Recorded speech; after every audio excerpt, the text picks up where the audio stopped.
Here we go. Alright, welcome back to Metal Heroes, episode number 96. In this particular episode, we're discussing episodes for Jiraiya 26 to 29.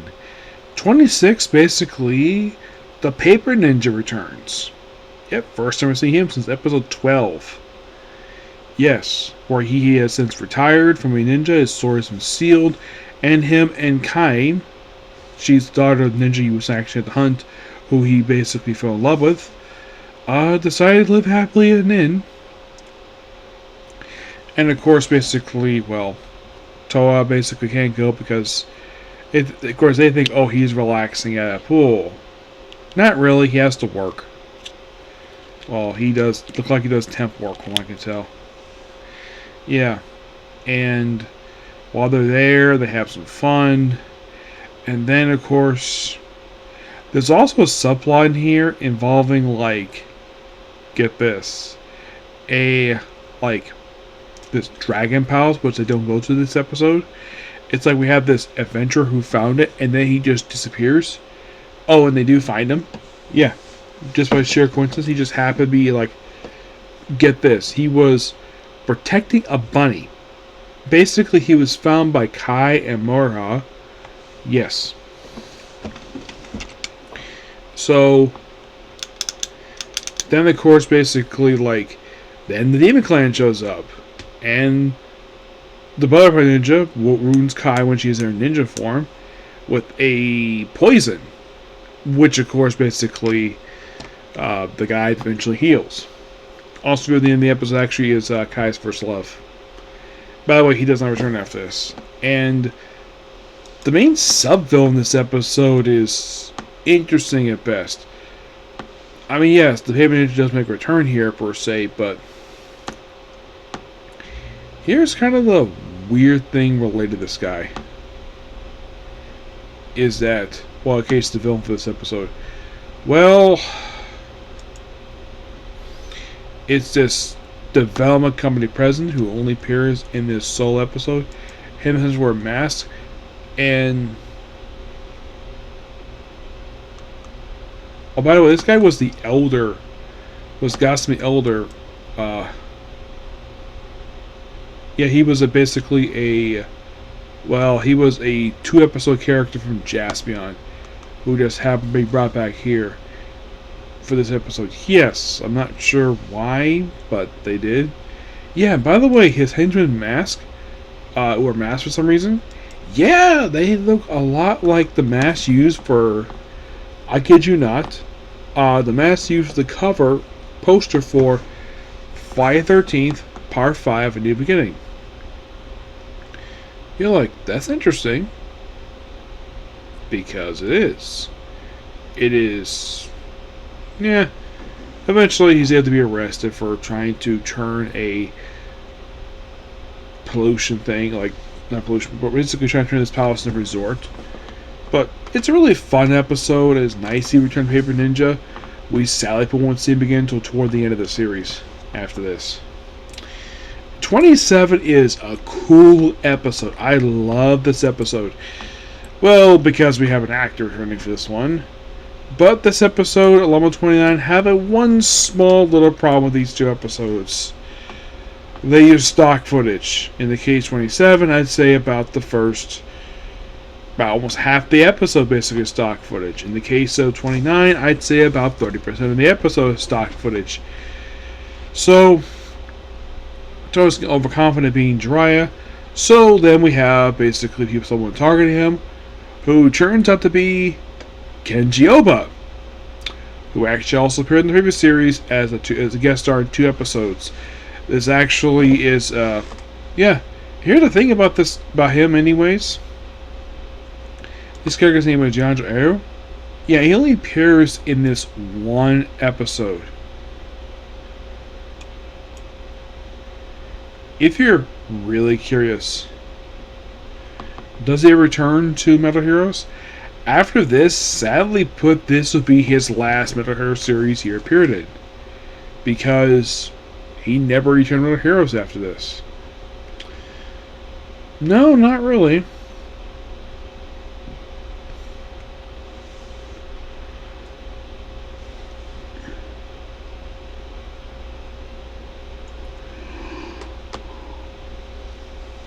You might think he was part commentator for this. He played a character in an episode of Black RX, which came out not long after this. Played a character in Zeo.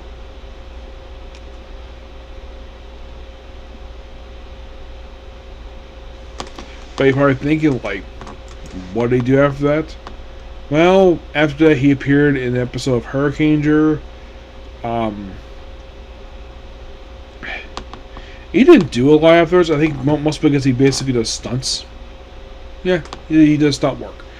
But in the case, this episode here, his last official episode he appeared from Metal Heroes. Yes, those characters referenced in another series per se, but not in the case of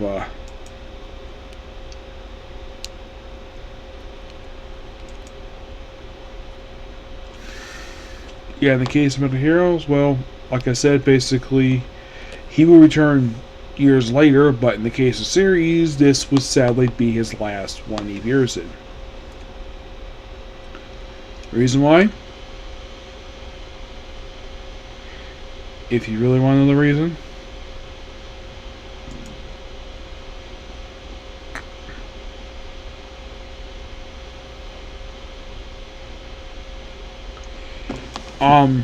Because the guy does stunt work, so he probably just stayed with him. The whole thing is that he basically briefly comes dry in this episode, and this actually is the first episode of this whole series to not feature Demon Clan, though they were featured in stock footage, but as for this episode, nope, first of two in a row where they don't appear.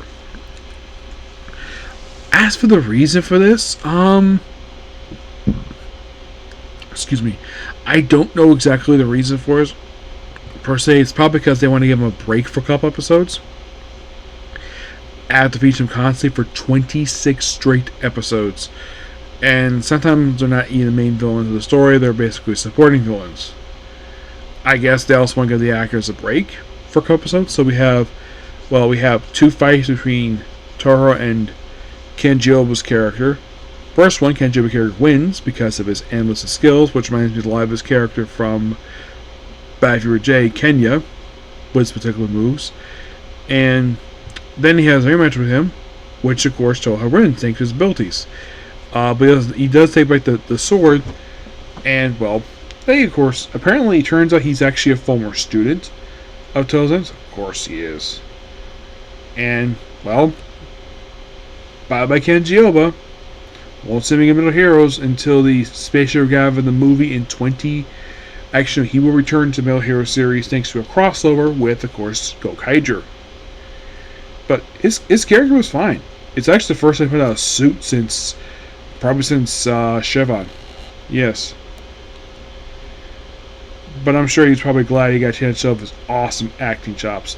There is no denying the fact that Kenji-Oba is a great actor. Fantastic actor. And the fact that he's gotten older, he looks like he virtually doesn't age at all. I mean, he looks virtually the same. I looked up how old he is. He's 70 years old. Can anybody believe that? He's 70 years old. But it was that he was the best thing about 27 was him showing up in the episode. And bye-bye him. Now, in the case of 28, this one particularly is interesting to say the least.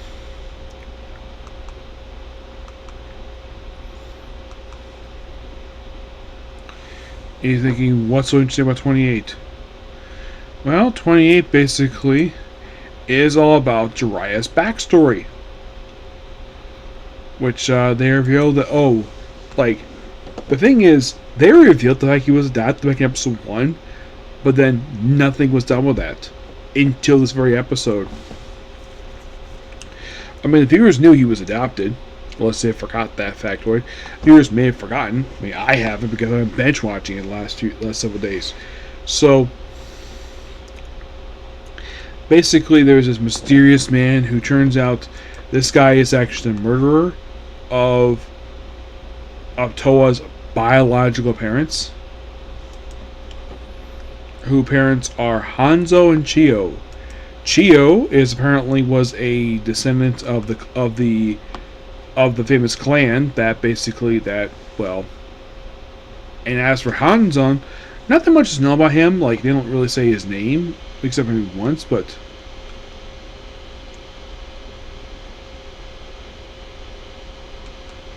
And they reveal this after he got wounded after fighting off against... Get this.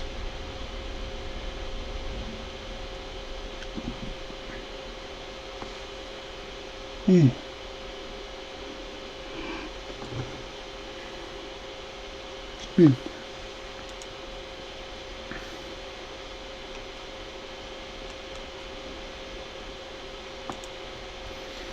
A character who only appears in this one episode. A character by the name of Akabo Sakaji. He wields a spear that has a cross shape in it. Oh, and the reason why he killed Toa's parents? The same reason why the Demon Clan wants, well, the tablet. And the reason? He wants the tablet. He apparently does not know the fact it's been split up. Yeah, and of course, like I mentioned, there's no mention of why the Demon Clan's in the episode. Like, it's like they probably were planned to be in the episode, but based on the Grunt's act, it's like this is supposed to be Demon Clan, but they probably had to change the last minute due to possibly the actors not being available for the episode. That is possible. That probably would happen here. But, yeah, and also the fact that, of course, Rey returns. First I've seen her since episode 24. Yes, she returns here for this episode. Where the heck she's been for its previous 3 episodes, completely unknown. Because we have no idea what the heck happened to her. She just disappeared.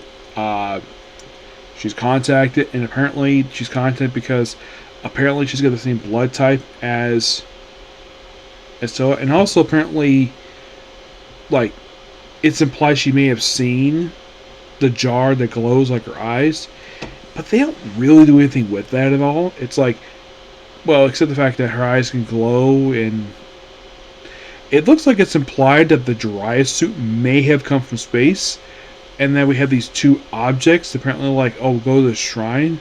So he battles the man who murdered his parents, and he basically beats him. Yeah, it was a good episode. I loved it. It's by far, plot-wise, probably the best plot-driven episode of the whole series so far. That is not like a random monster, per se. In the case of 29, this one particularly has a cameo appearance in the episode, where, well, basically the whole story is that Manabu has been skipping class for ninja lessons. And he's also developed a makeshift suit. Yep, a makeshift suit for reasons. And he thinks that his family doesn't take him seriously, so he proceeds to run away. He runs in a truck and then heads down a temple for a bit. And then, for some random reason, I kid you not, Mafuba randomly appears. Yes. He just randomly appears in this episode. He just shows up, and first he was seeing stock footage, and then he basically seen here in the episode, like, no problem, like nothing really happened. It is kind of weird. He's only in his helmet the whole episode. For some reason, he does not take it off. He ends up training Mafuba, after kind of tricking him the fact that, oh, maybe that his brother regretted basically saving him. So, and then of course we finally return to the Demon Clan. First we've seen him since episode 26. And a lot of the episodes felt fairly random at best.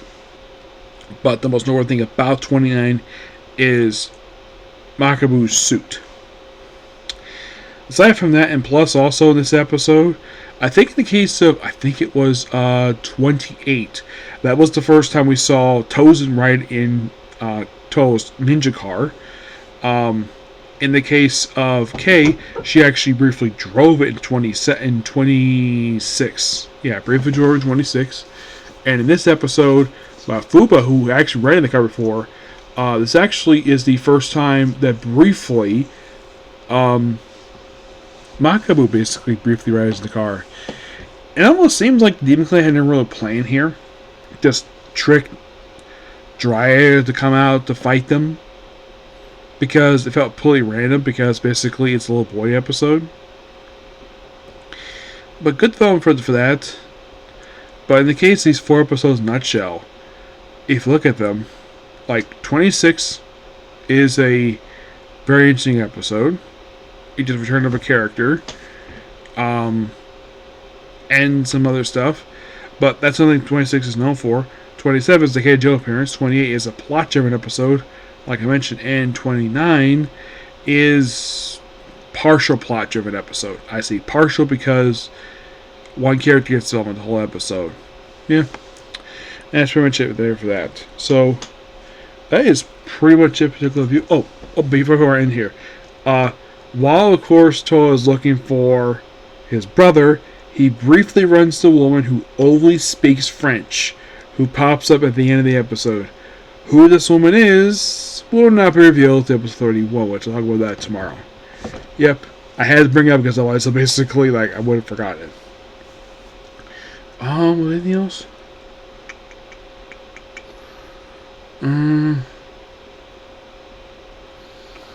I can't think of anything. So tomorrow I'll be capping this off and going on break. Yep, so hopefully I'll go through many episodes tomorrow, okay?